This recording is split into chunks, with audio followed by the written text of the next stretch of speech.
हाँ तो मेरे भाई कैसे हैं आप सभी। स्वागत आप सभी का रिवीजन 24 में। तो देखो यार, एसएससी ने क्या किया आप सभी को पता है। एसएससी ने अभी तो आज पहला दिन था सिलेक्शन पोस्ट एग्जाम का। हुआ क्या, पूरी स्टोरी आपको पता है कि कुछ दिन पहले जो है एसएससी अपना क्या करता है, वेंडर चेंज कर देता है।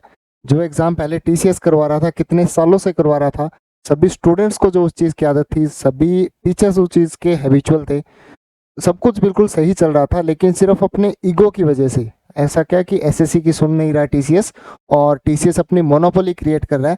उस वजह से क्या किया एसएससी ने, एडुकेटी नाम से एक ब्रांड है, उसको क्या बना लिया, अपना वेंडर बना लिया। फ्लिपकार्ट के द्वारा पावर्ड बाय फ्लिपकार्ट है एडुकेटी, और उसको अपना जो है वेंडर बना लिया। अब जो है एसएससी एग्जाम ले रहा है, और उन्होंने क्या किया, डायरेक्ट लाइव उस चीज़ को चेक कर लिया। लाइव कैसे चेक कर लिया कि यार अभी कुछ दिन पहले उन्होंने नोटिस दिया अपना एग्ज़ाम यूआई चेंज करने का, नया मॉक टेस्ट दिया एग्ज़ाम यूआई, हम लोगों ने सभी ने देखा।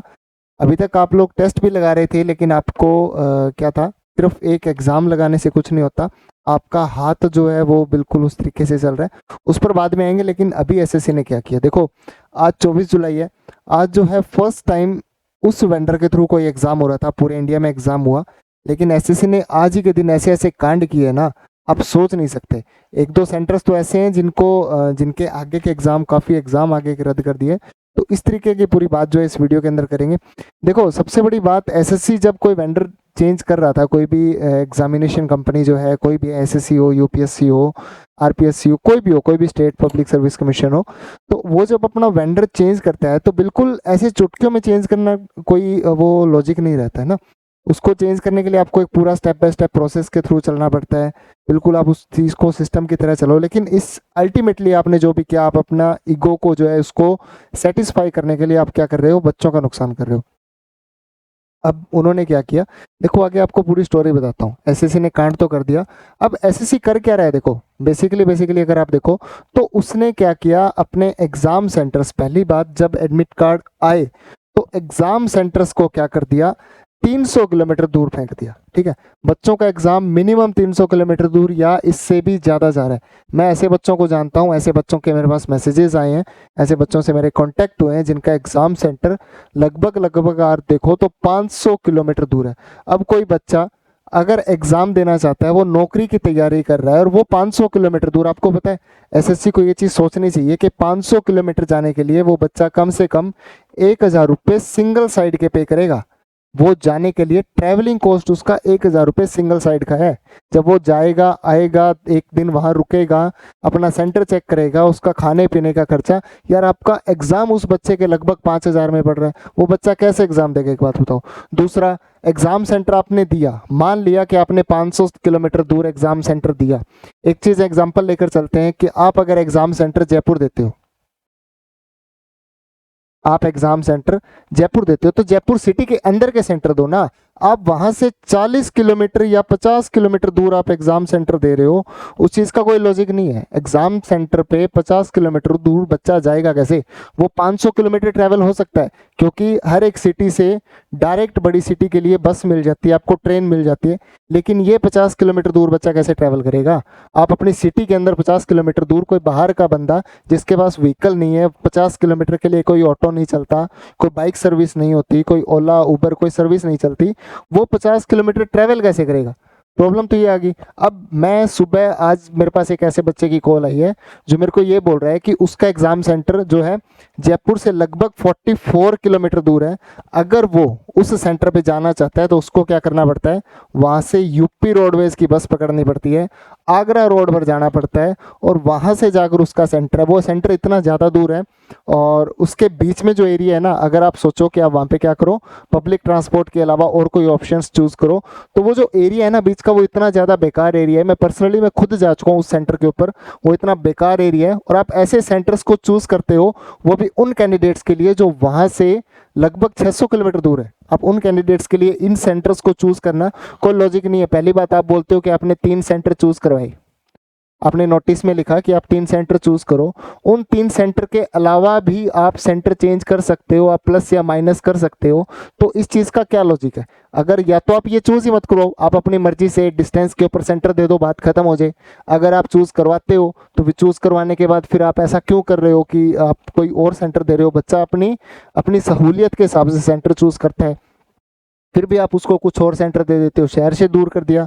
तीसरा, उस स्टूडेंट की एक ऐसी प्रॉब्लम भी थी, आज एक विद्यार्थी ने, एक भाई ने मेरे को ऐसा भी बताया कि उसका कल एग्ज़ाम है ग्रेजुएशन लेवल का, और आज शाम को मतलब 25 को उसका एग्ज़ाम है, और 24 को शाम को 6 बजे उसके पास जो है मैसेज आता है एसएससी की तरफ से। इतने दिनों तक उसका जो 10th लेवल का था, आई थिंक 10th लेवल उसका जो है एडमिट कार्ड आ गया, और वो एडमिट कार्ड कहाँ है? वो भी उसका जयपुर में है, लेकिन वो उस सेंटर से 11 किलोमीटर आगे है। तो यार ऐसा आप क्या कर रहे हो? जब वो बच्चा जा रहा है, देखो हुआ क्या, एक बच्चा है जिसके पास 24 तारीख को मैसेज आता है, 25 को उसका एग्ज़ाम होना था ग्रेजुएशन लेवल का। ग्रेजुएशन लेवल का एग्ज़ाम इवनिंग शिफ्ट में होता है, और उसके पास 24 तारीख को शाम को जब वो निकल रहा है तब उसके पास मैसेज आता है कि 26 को मॉर्निंग के अंदर उसका 10th लेवल का जो एग्ज़ाम है। अब वो बच्चा कैसे प्रिपेयर करेगा जब वो 24 तारीख को निकल रहा है, उसने आने और जाने की दोनों साइड की टिकट्स करवा रखी है, पूरा सिस्टम उसका सेट हो रखा है, उसका जाने की प्लानिंग पूरी सेट है, तब जाके वो 26 तारीख को क्यों एग्ज़ाम देने जाए? और अगर वो 26 को जाए तो आप लोग उसको पहले क्यों नहीं इन्फॉर्म करते हो?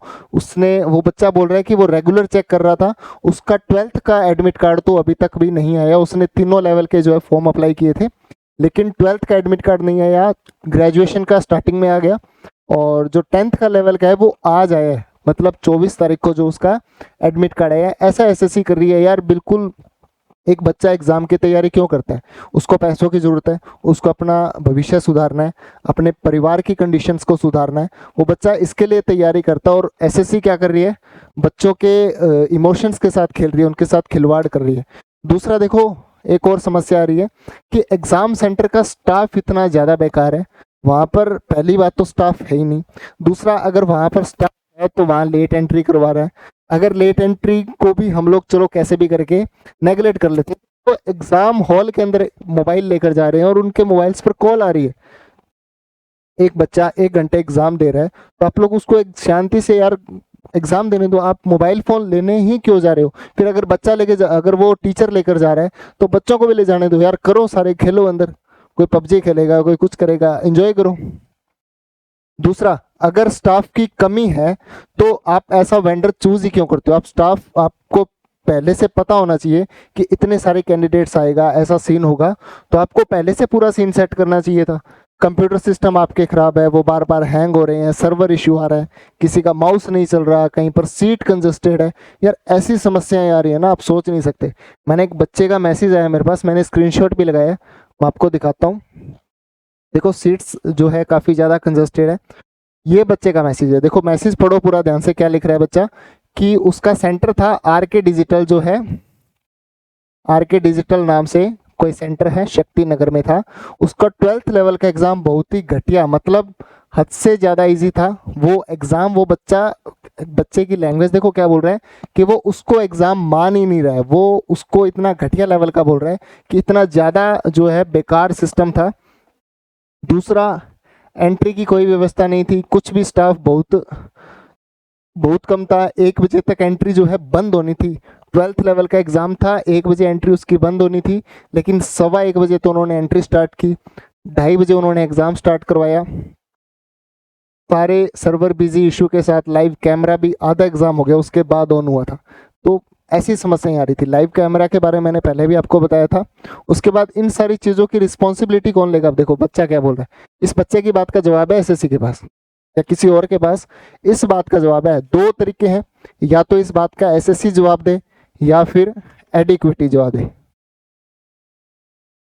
या तो एसएससी जवाब दे या फिर एडिक्विटी जवाब दे, ठीक है। लेकिन देखो चलो कोई बात नहीं, एग्जाम खत्म होने के बाद क्या हुआ, बायोमेट्रिक करने में उसको आधा घंटा लग गया, स्टाफ इनसफिशिएंट था, माउस अच्छे से काम नहीं कर रहे थे।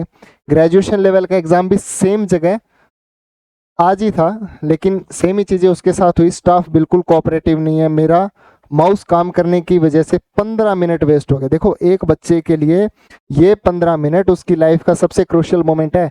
कभी मेरे साथ भी ऐसा हुआ था, उस time exam centre first time वो जो है जिस एग्ज़ाम सेंटर पर मेरा एग्ज़ाम था वो फर्स्ट टाइम सेंटर जो है चूज़ हुआ था, वो सेंटर्स की लिस्ट में फर्स्ट टाइम आया था। और मेरी किस्मत ऐसी थी कि मैं मेंस एग्ज़ाम देने के लिए उस सेंटर में गया। वहाँ पर वो जो स्टाफ था वो भी फर्स्ट टाइम ही कोई एग्ज़ाम करवा रहा था। पता नहीं यार उनकी ट्रेनिंग होती है नहीं होती, डायरेक्ट रिक्रूट कर लेते हैं उनको, डायरेक्ट रख लेते हैं, क्या करते हैं मुझे नहीं पता। लेकिन जब मेरा एग्ज़ाम स्टार्ट हुआ तो मैं मैथ्स के 3 क्वेश्चंस अटेम्प्ट कर चुका था, वो भी विदाउट रफ शीट। ठीक है, मतलब हमें रफ शीट ही नहीं दी गई थी, हम लोग मैथ्स के 3 क्वेश्चंस अटेम्प्ट कर चुके थे। मैं ये समझता हूँ कि मैं ये क्वेश्चंस आराम से कर सकता था, लेकिन एग्ज़ाम शीट नहीं मिली। उस टाइम एज कम थी, एक्सपीरियंस कम था, और हेजिटेशन घबराने की वजह से क्या हुआ, इनफैक्ट पहला मेंस भी था मेरा, घबराने की वजह से क्या हुआ, ये 3 क्वेश्चन गलत हो गए और मेरा सिलेक्शन मिस हो गया।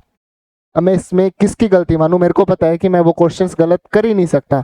अगर मैं नींदों में उठ के वो क्वेश्चंस करूं तो मैं वो क्वेश्चन सही करूंगा, लेकिन वो 3 क्वेश्चन, वो कुछ मिनट, वो 3 क्वेश्चन मुश्किल से 3 मिनट लगाए होंगे मैंने अपनी उंगलियों पर सॉल्व किए, लेकिन वो सॉल्यूशन करना, वो घबराहट की वजह से वो 3 क्वेश्चंस गलत हो गए, मेंस के अंदर मेरे नंबर कट गए और मेरा सिलेक्शन रह गया।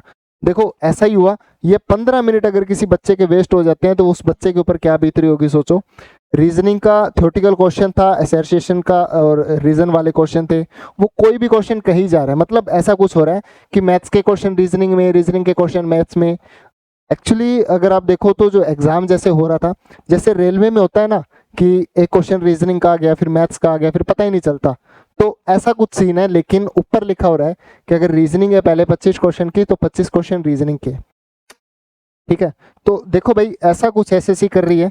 और दूसरी बड़ी बात, एग्जाम का यूआई उन्होंने चेंज कर दिया। सबसे बड़ा पॉइंट तो ये है, बिल्कुल आपका एग्जाम सिर के ऊपर आ गया। जब आप लोगों को पता है कि सिलेक्शन पोस्ट का जो है एग्जाम आपके सिर के ऊपर आ गया है फेज 13 का, उस टाइम आप एग्जाम का यूआई चेंज करते हो।